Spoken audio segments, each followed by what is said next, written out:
You are listening to Kickspot. And we're back again. So we were talking about the diamond mine earlier with Sonny, kind of giving us the 4 C's and what they stood for, the purpose of the 4 C's and the importance of them.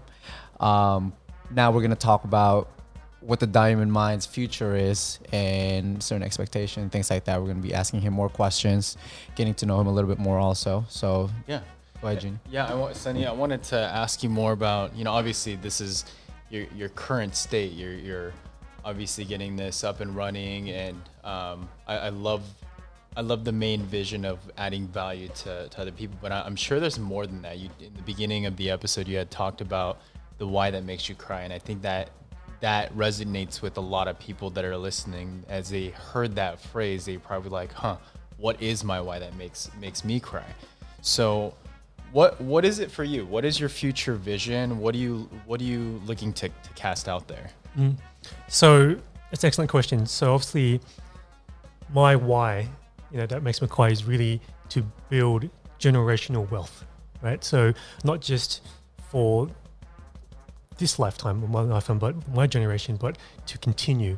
So my vision for Diamond Mind is to be a household name, not just for my time on this world, but it to continue and for people to be able to use this Diamond Mind framework to really achieve their desires, and for the next 100+ years, because it's a framework that my hope is that anybody can use, and that it's going to last forever.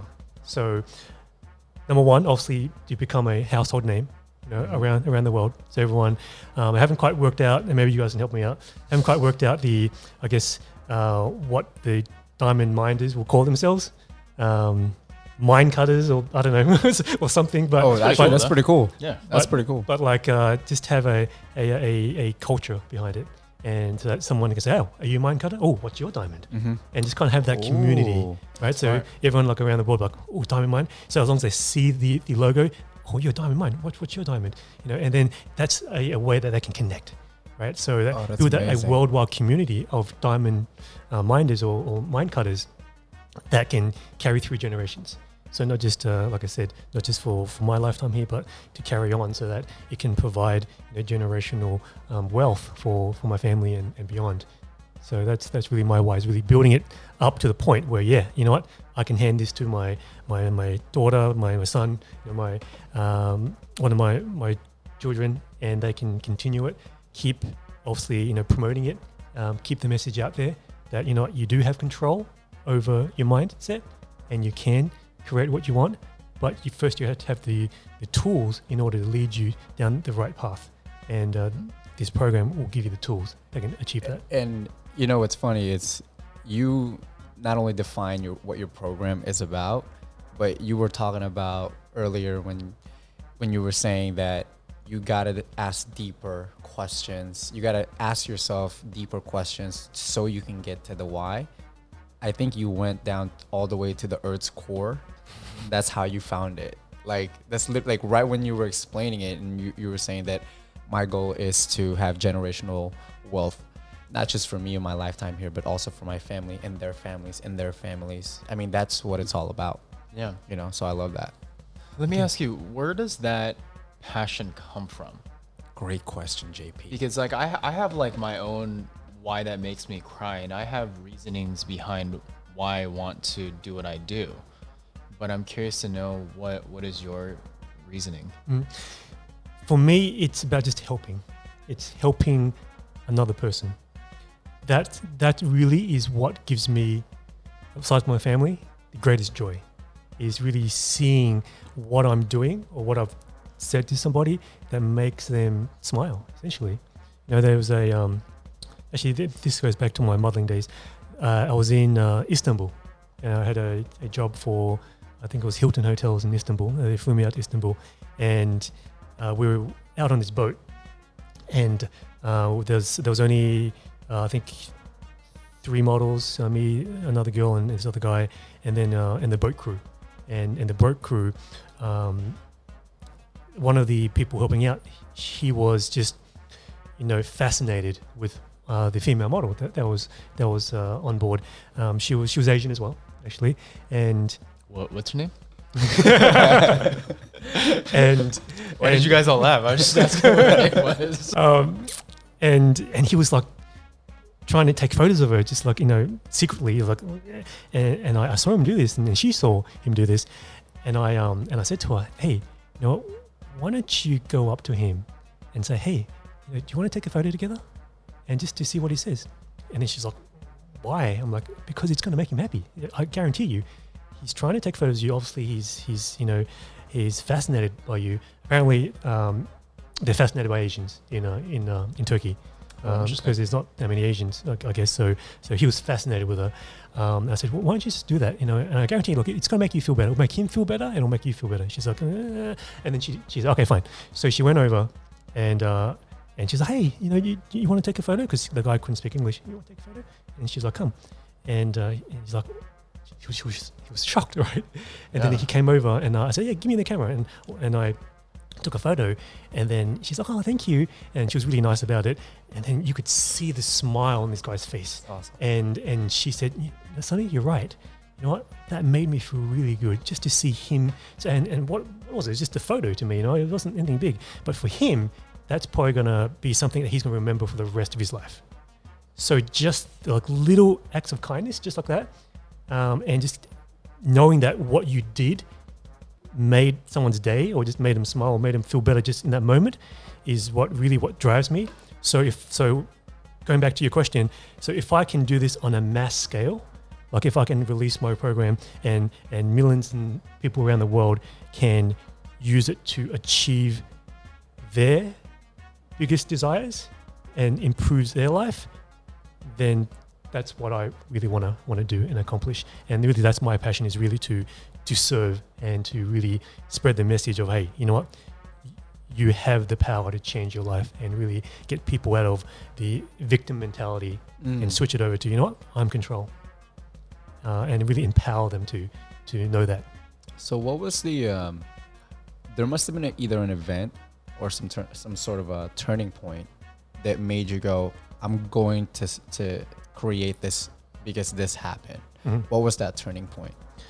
That turning point was spending 10 plus years going through all the courses, reading all the books, doing all the online programs, and not getting anywhere. It's like, you know what?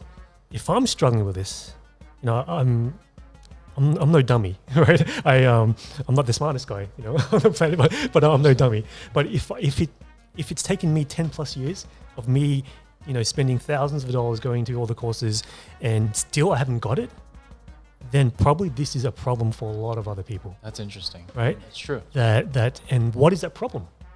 And going back to, our earlier conversation, simplicity. Yep. Being able to remember something. So that's why, let me try and fix this. Let me try and come up with a solution for this problem that I'm suffering, and I'm sure millions of other people are suffering if I'm suffering, and come up with something that is simple, easy to remember, and they can apply in their life for the rest of their life. Being a coach for somebody, like I got to see Tony Robbins and then Tony Robbins' wife go on stage as well too. But I find that Tony Robbins is so busy because he is trying his best to add value to as much people as possible. How do you balance your relationship and, what your passion, your goal, and the why? That goes back to all about priorities, right? In order to have a happy life, you got to have a balanced life. Or a happy wife. Happy wife, happy life, right? That's very true, actually. So I'm just trying to, happy life, balanced life, or happy life, happy life. So it doesn't apply to you right now. It doesn't apply to you right now. Well, I'm just trying to figure that out because, even in relationships, it's tough because, you're trying to, put up a lot of time into that, but then, coaches and I feel like you put more into that than you do with your personal. And that's easy to get caught up in that. But that's when you got to go back to, hey, what is your why? Why am I doing what I'm doing? Why am I trying to help all these people? And it goes back to, hey, family, right? You want to have the be in the positions that you're living a happy life with your family. because why else are you doing this if it's not for your family as one of your reasons why, right? Like I was talking about before, generational wealth goes back to family, and it's just I'm using Diamond Mind as a vehicle in order to achieve that goal, right? But it always goes back to what is your end goal, and when you think about it, everyone wants just to be happy. So what makes you happy?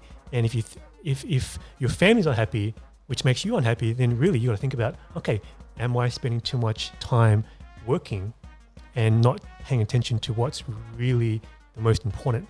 So that's why I go back to saying balance. Yeah, you got to spend time, in working and trying to reach as many people as you can, right, to affect them and to help improve their lives. But then again, hey, you got to really look up after what's going on at home, because if it's not healthy at home, then that's not a formula for success.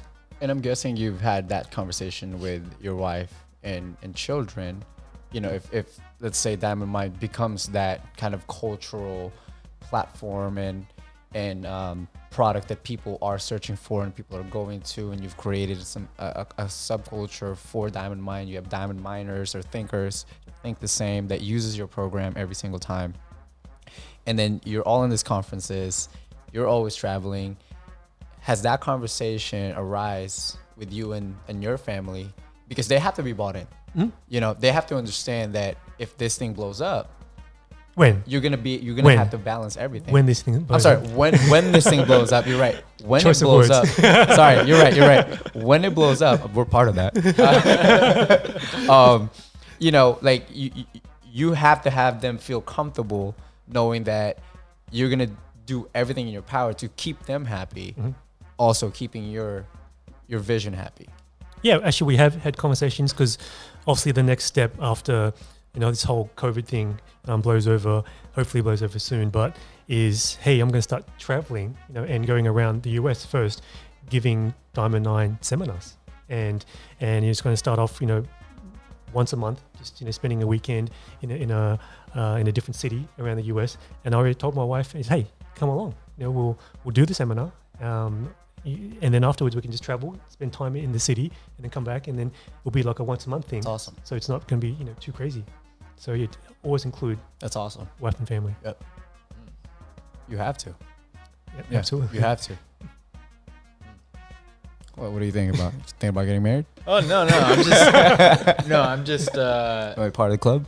No, I think my biggest fault is that I get so soaked up into all the projects that I get myself into, and when I get into relationships, that's like one of the first conversations I do have. I like preempt it and I say, hey, I'm doing this, and this. I'm just a busy person in general. Do you still want to date me? And facts. They end up dating me regardless, and then it's like, and then the complaint happens. But it is my responsibility as well too to try to make time. So, I've tried the whole Franklin Covey, getting that person's schedule and then making sure. But also sometimes I feel like since I get myself into too much stuff, that there really isn't that much of a balance. So what would you say to that particular individual, and how would you customize your program in order to help someone like that? Well, that kind of goes more into relationship, and I'm more than happy to discuss that. It's all about appreciation, right? It's all about appreciation. So is your girlfriend, boyfriend, do they feel appreciated? Because you can work 20 hours a day, but if you're still doing little things that keeps them feeling appreciated, then they're going to be okay for the most part. They can be okay. But it's when you neglect them and they don't feel appreciated is when things start to go south. Facts. So, it all goes back to, okay, yes, and being aware enough, yes, I'm working too much, but hey, you could just send them a text, hey, honey, I'm sorry. You mind if I just work a little bit? And maybe just send them a bouquet of flowers or whatever it is, just to show that, hey, you're appreciated. Even though I'm working, I still appreciate you. And that's what it all boils down to, is appreciation. Yeah, I'm super bad at that. I can definitely admit, like, I forget to eat because I'm so embraced into the things that I'm doing. So I don't even take care of myself personally. So it's definitely a challenge. Someone told me to keep reminders on my phone to do that, but then I just disregard the reminder and I still don't eat. I'm still like working. So yeah, I definitely need to focus on that. So if you Yeah, want so to, for like for you, it's like, okay, yeah, you're working hard because you want to achieve what you want to achieve. But at the end of the day, you know, why do you want to achieve that? Because you want to achieve that to be happy, right? And if your girlfriend is going to be part of that vision, then also you want your girlfriend to be happy as well. So you go back to you know what? I want my girlfriend to be happy. I want her to be on this journey with me. So you know what? I have to not neglect that part of my life right now. Is yes, I know I have to work hard, but then I also have to keep, you know, the attention on my girlfriend, give her what she needs, so that I'm not neglecting that and having her be a thorn in my side that's going to prevent me from achieving what I want to achieve. If she's with you, she's going to be able to be your biggest supporter. funny because we've had these conversations like when I'm Every day. dating somebody. It's like he would always tell me like, hey, you got to do this and stuff like that. And I'm like, but he knows my personality too. So I'm like, dude, I'm just focused on doing this. I'm so busy and doing that. And then at the end, I'm like, dude, why am I even in a relationship? Because I'm so busy. So I definitely do need to, as I get older, obviously, I want to be married and all that stuff too. So it's definitely a work in progress. But as you're listening, for anybody that's like me, know that I'm also a work in progress and you're not alone. Like there's things that I have to focus on as well too. And there's things that I have to get coaching on. And if I'm not willing to do it, then obviously I won't get anywhere. So, you know what? Everyone's a work in progress. I'm a work in progress. You know, we're never going to arrive, right? We're always going to be striving to get that much better, because us as spiritual beings, we always want to evolve and get better. So that's why when we achieve a goal, we may be happy for a few weeks, but then you're like, hey, I'm bored. What else is there? Because we want to always evolve and get better. So everyone's a work in progress. So whoever's listening, everyone is a work in progress. You don't have to feel bad about it. There's a lot of things that I need to work on, that I am working on, and everyone is where they are, and it's okay where you are. It's just a matter of getting better today so you're better tomorrow, and then taking each day at a time, because that's all we have, right? We have now. That's all we have now. What can you do now to get better? that's great. That's great advice. That's great. What about you? Like you talk about now, and obviously the economy's kind of the way that it is. Unemployment's very, very high. You've got just a lot of crazy things happening in the world today. Pandemic. You got protests. I mean, just your political beliefs, like just everything in general. What message or advice could you give somebody? And it's obviously very broad because everybody's different. Yeah. Well, what is a generic message that you could give to somebody that is going through a tough time? Focus on what you can control and let everything else just be. Because if you spend too much time on something you cannot control, you can't control it. So you're just going to get bothered and continue to let it bother you for no real reason. There is a reason, but there's nothing you do about it. So why let it bother you? So shift your focus to something that you can control, which is your mindset, right? We all are in control of our mindset.